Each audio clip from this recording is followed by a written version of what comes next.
should have told me, look, in Nigeria, the culture is different from here. So when we're going back, you're expected to greet, you're expected to give people things with your right hand, you're expected to be respectful, so that when I go in, I'm not being told off for not doing things in a particular way that I didn't even know I was supposed to do in the first place. I had so many insecurities because I felt like I didn't fit into the culture, because I felt like I was doing so many things wrong. In as much as that was the feeling and that was the impression I got, they really did a good job with us, and I'm thankful to my parents. You know. Hello people, hi. So I'm coming back to you with the second part of my story time video, my childhood memories. And yeah, the first time I spoke about primary school, which I've actually kind of mentioned before, but in this video I'm going to be talking about secondary school, my teen years. To secondary school, I wanted to go to Queen's College because my mom made so much noise about Queen's College. So my first choice was Queen's College, my second choice was FDGC Owerri. I didn't get into any of them. I didn't get high enough scores to get into any of those schools. So I went to a federal school, which some of you know what school I'm talking about. Gosh, this is going to be a very long video because secondary school was hard. I think that was the hardest time. Primary school, I'd gone to this place where I was so conscious of how different I was, and so I had tried my best to be as African and Nigerian as possible. I remember once talking to someone, I think I was in like GS1 or GS2, and I was buying some snacks from the talk shop, and I said, can I have a biscuit please? And a girl said, biscuits. And she was laughing at me, and I was so embarrassed.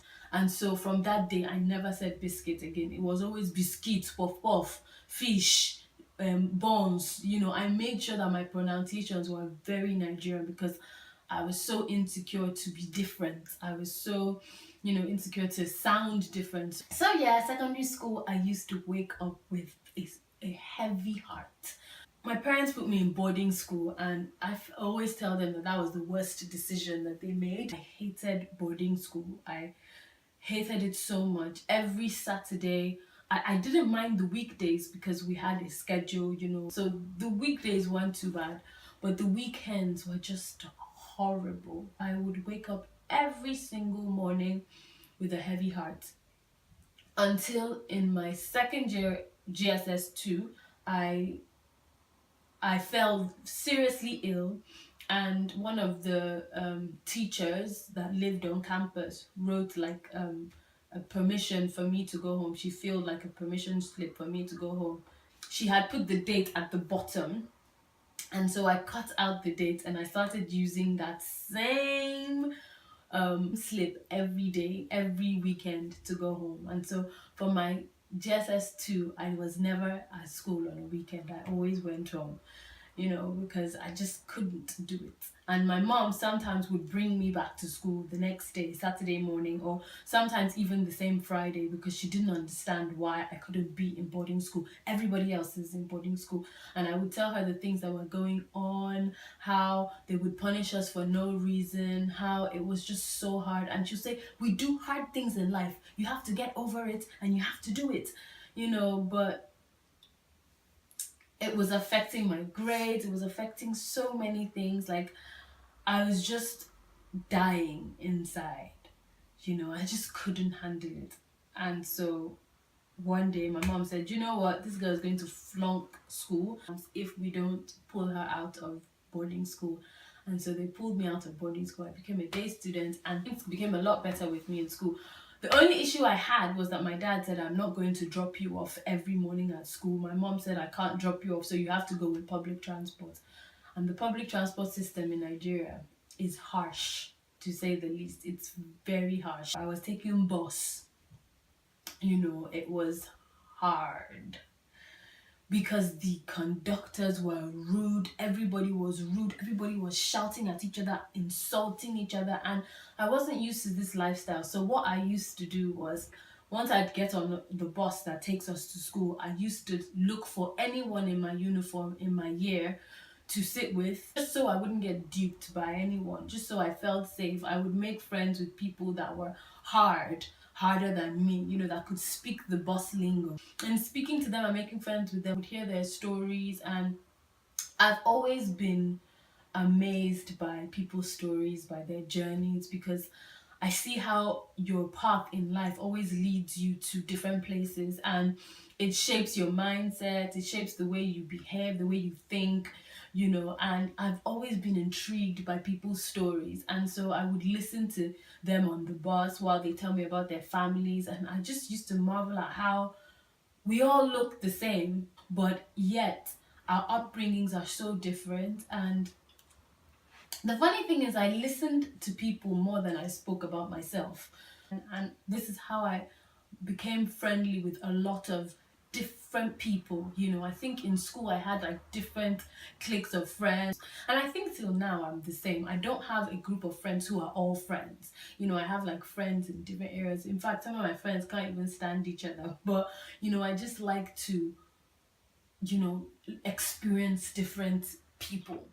So secondary school wasn't too bad. I was still going through a difficult time with my schoolwork because, um, let me give you a typical example. I've given this example before, but I don't know if I've given it here on YouTube. But in class, the teacher would say, for instance, a verb is an action word. And when she writes that on the board and says that, the way my mind works is I would begin to think of what an action word is. So she would say like run or jump, and I would begin to imagine it because my mind works with pictures and with stories, and so I would link what she's saying with a memory that I had, and that's what would make me remember that a verb is an action word. While everybody's just reciting it and memorizing it, I have to link it with a story or a memory to make it stay in my mind. Now, while I'm doing the link, she's moved on to nouns or pronouns or adjectives, and so I've missed those ones. And the only one I got was the verb, and so I wasn't doing very well. In my senior secondary school, just before we wrote the senior secondary school exam, maybe like a term before, my parents enrolled me in lots of different lessons because my grades weren't so good. And but the thing is, I didn't have one-on-one, so there were just like smaller groups of like 10 children. In the lessons I understood a lot more because we were less, and I could stay back and talk to the teacher and everything. But still, the hard bit was when I wrote my senior school exam and I got like, I think, 2 C's, and the rest were D's, basically D's and F's. And so obviously I couldn't get into any university with that result. And so I went into like the lowest depression because I thought that I was the only one in the school that had failed. I felt so worthless. I felt that I'd let everybody down. I couldn't show my face. I would hide in my room for days, and my mom was so worried about me. So she shipped me off to Lagos, where I enrolled in another school, and for the year I did the exam again. We had like some family friends who lived in Lagos. I lived with them for a year. I attended a school in Lagos, and secondary school in Lagos, where I would write the exam again, and this time I got 2 A's in English and food and nutrition, and another B in Christian religious studies, and then I got C's across border. So no F this time. So when my result came out and it was a lot better, I just felt like, yes, everything had come full circle. I went back to Port Harcourt. I was in a happy place. I was in a good space mentally. I had made new friends in Lagos, and there was so much validation in Lagos. It was like everywhere I went, there were people saying, "Oh, you're so good at this. You're good at that. You're a good person." And I hadn't really had that, so the validation was good. It was good for me. But you know how it's like good things happen, but it hasn't really sorted out the problem. Basically, my response to life was based on what was going on around me at the time, and everything at the time was good. I passed the exam. I had discovered a new newness to life and was developing a relationship with God. So it's like things around me were positive, they were good. And so I was looking at life through with new eyes, and I was just ready to go back to Port Harcourt and just start this new life with so much love in my heart and excitement. And yeah, it was when I started to face the real world, because in my auntie's house I was in this little bubble of just me and my auntie and my uncle and my sisters. We're just in this bubble, so I had time to be happy and just to be excited about life and everything. And I moved back to the real world, and with this new faith and new heart and new understanding, so to speak, I had to begin to develop myself again and go through those demons of insecurities and low self-esteem, and face them head on, now with a mature mindset, because my mindset had changed a bit.